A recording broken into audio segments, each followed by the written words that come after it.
Assalamualaikum warahmatullahi wabarakatuh.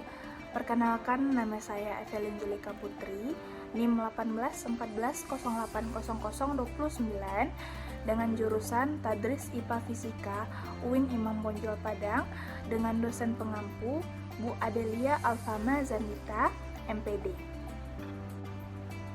Baiklah, di sini saya akan menampilkan hasil presentasi saya, yaitu di mana makalah seminar fisika tentang konsep fluida pada mesin pencuci piring. Baiklah, kita masuk saja kepada materi bagian A, pengertian mesin pencuci piring. Pada dasarnya, mesin pencuci piring adalah robot atau mesin yang membersihkan dan membilas piring kotor.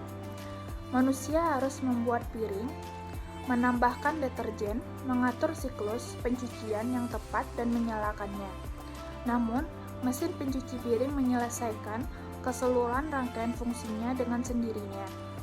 Alat pencuci piring berfungsi untuk membersihkan alat-alat dapur seperti piring, mangkok, gelas, cangkir, dan alat masak lainnya. Alat ini lebih sering digunakan di dapur-dapur, restoran, perusahaan catering makanan.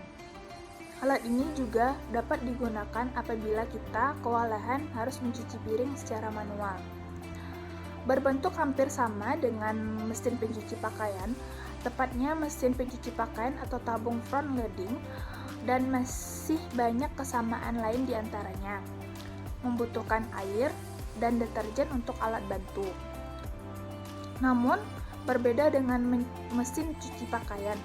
Mesin pencuci piring ini membutuhkan air bersuhu 55-65 derajat Celcius dan deterjen yang sangat kuat untuk dapat membersihkan kotoran-kotoran dan sisa-sisa makanan yang menempel pada piring beserta teman-temannya. Dan yang ke B, cara kerja mesin pencuci piring. Yaitu tahap satunya, setelah piring dan alat dapur lain dimasukkan, proses operasi dimulai dari penyaluran air dingin, keran sumber air ke mesin cuci. Ketika sudah tertampung sejumlah air dalam bagian bawah, elemen pemanas mulai bekerja, memanaskan air. Proses kerja dari elemen pemanas atau heater ini menggunakan energi listrik. Berikut ada contoh foto proses air masuk melalui keran. Tahap kedua, selanjutnya air dipompa oleh sebuah pompa air ke dalam mesin yang dihubungkan kepada kedua propeller yang bisa berputar. Propeller 1 terbuat dari bahan plastik yang diletakkan di bagian bawah rak piring dalam mesin cuci. Dan propeller 2 terbuat dari logam atau supaya tahan panas, peletakannya di bagian bawah rak mesin di bawah. Tahap pembersihan. Proses terjadinya pembersihan atau pencucian dilakukan, yaitu air menghantam barang, piring, gelas, dan lain-lain. Air tersebut turun ke bawah mesin dan dipanaskan kembali oleh elemen pemanas atau heater. Dan siklus pencucian kembali berulang dengan air yang menghantam barang. Proses ini terus berulang sampai pencucian selesai.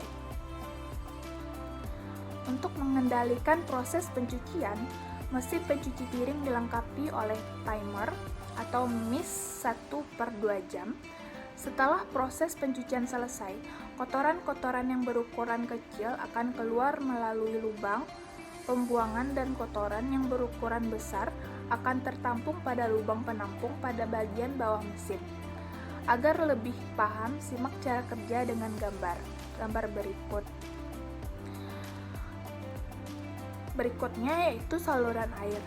Saluran air adalah saluran di mana air mengalir. Bagian ini adalah bagian paling banyak terdapat pada mesin pencuci piring. Dari mulai mengambilkan air dari keran sampai membuang air. Dan terkadang saluran ini sering terjadi kerusakan karena kelainan dalam melakukan perawatan. Bagian selanjutnya yaitu C, bagian utama mesin pencuci piring. Yang pertama yaitu mekanisme kontrol.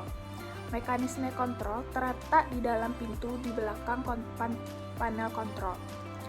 Banyak unit menggunakan sistem elektromekanis sederhana. Timer menentukan beberapa lama setiap bagian siklus berlangsung dan mengaktifkan fungsi yang tepat pada waktu yang tepat, seperti dispenser deterjen, semprotan mencuci, dan fungsi pengeringan. Unit yang lebih mahal mungkin memiliki sistem kontrol terkomputerisasi. Unit modern juga memiliki kait pintu yang harus ditutup agar unit bisa berlari. Beberapa juga memiliki kunci pengaman anak. Yang kedua yaitu katup masuk. Disinilah air dari persediaan air rumah masuk ke mesin pencuci piring.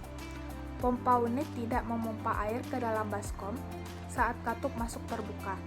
Tekanan air mendorong air masuk ke unit. Yang ketiga, pompa. Motor listrik menggerakkan pompa. Selama siklus pompa, pompa memompa air ke lengan semprotan. Selama siklus pembuangan, pompa mengarahkan air ke selang pembuangan. Rakitan pompa motor dipasang di bawah baskom di tengah mesin pencuci piring. Yang D, kelebihan dan kekurangan mesin pencuci piring. Yang pertama yaitu kelebihan. Kelebihannya yang pertama lebih bersih. Tekanan air yang tinggi disertai suhu air yang panas pada saat proses pencucian menjadi kombinasi solid dan sulit terkalahkan, sehingga kotoran yang menempel pada peralatan dapur yang hendak dibersihkan tersebut kalah. Yang kedua, waktu yang lebih efisien.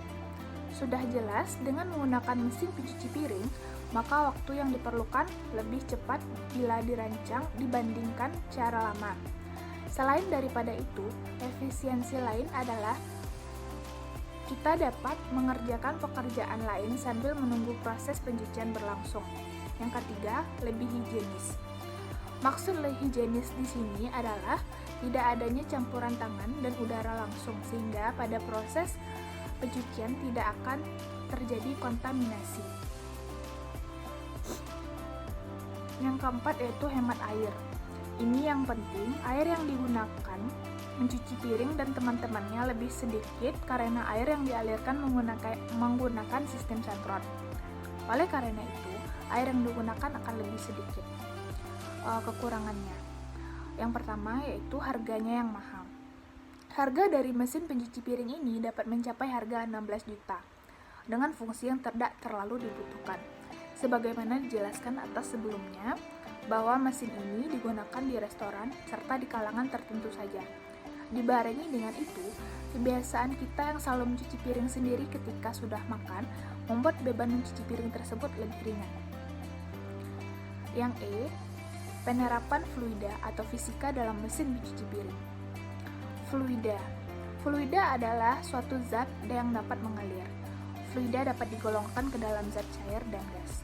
Molekul-molekul di dalam fluida mempunyai kebebasan lebih besar untuk bergerak sendiri. Dalam zat cair, gaya interaksi antara molekul-molekul yang disebut gaya adesi masih cukup besar karena jarak antara molekul-molekul tidak terlalu besar. Akibatnya, zat cair pasti tampak sebagai suatu kesatuan.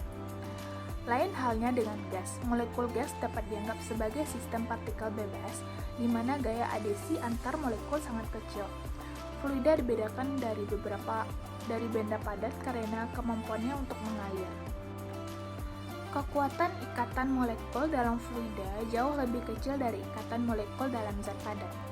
Akibatnya, fluida mempunyai hambatan yang relatif kecil pada perubahan bentuk karena geseran. Hambatan kecil yang dapat diberikan fluida melawan geseran disebutkan kekantalan fluida. Meskipun semua fluida memiliki sifat ini, beberapa bahan lebih kental daripada bahan-bahan lain dan disebut fluida kental.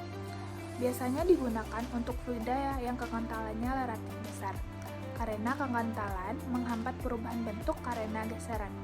Maka kekentalan cenderung menghalangi aliran fluida dan karena itu mempunyai peran yang sama seperti gesekan. Hambatan kekentalan terhadap aliran ternyata dibandingkan dengan kecepatan luncuran relatif dalam fluida kental, maka timbul tegangan geser yang menghambat dan mengendalikan aliran.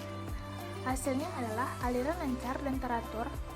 Tiap partikel fluida bergerak sepanjang suatu jalur tertentu yang disebut sebagai garis alur. Jenis aliran ini disebut dengan aliran streamline atau aliran laminar. Jika kecepatan aliran bertambah, gaya inersia setahap demi setahap melampaui gaya kekentalan. Suatu kecepatan kritis dicapai jika gaya inersia menjadi sangat besar dibandingkan gaya kekentalan. Demikian, hingga gaya kekentalan menjadi tidak efektif dalam mengendalikan pola aliran. Pola teratur yang khas pada aliran laminar dalam hal ini akan menghilang, dan partikel-partikel fluida menyimpang dari garis arusnya semula, serta mulai bergerak dengan cara yang sepenuhnya acak. Aliran ini disebut sebagai turbulen. Orbor Reinhardt mengamati gejala ini dengan melakukan sejumlah percobaan dengan mengalirkan air melalui tabung gas, dengan memasukkan zat warna lewat kawat halus ke dalam tabung. Ia dapat menentukan apakah alirannya laminar atau turbulen. Untuk aliran laminar, zat warna tetap terbentuk kawat halus sepanjang tabung. Sedang bila ia aliran turbulen, maka zat warna tersebar. Percobaan ini menunjukkan bahwa kecepatan kritis yang terhubung dengan transisi aliran laminar menjadi aliran turbulen adalah sebanding dengan kekentalan dinamik yang berbanding terbalik dengan massa jenis fluida yang diamati, tabung atau pipa. Jadi zat cair seperti air yang mempunyai kekentalan dinamik yang rendah 0,01 ns atau M20 pada 20 Celcius pada massa jenis yang besar 1000 kg/meter akan mempunyai kecepatan kritis yang sangat rendah, kecuali bila diameter pipa sangat kecil. Untuk aliran laminar lewat pipa-pipa bulat, distribusi kecepatannya pada pipa adalah parabolik, seperti terlihat pada gambar. Jika aliran menjadi turbulen, maka distribusi kecepatan berubah seperti gambar. Kecepatan resultan dalam arah aliran hampir konstan kecuali pada lapisan-lapisan batas pada dinding-dinding pipa. Berikut terdapat dua gambar, yaitu gambar laminar pada pipa bulat dan turbulen pada pipa bulat. Sekian presentasi saya. Kalau ada kata-kata yang salah mohon dimaafkan. Wabillahi taufiq wal hidayah. Assalamualaikum warahmatullahi wabarakatuh.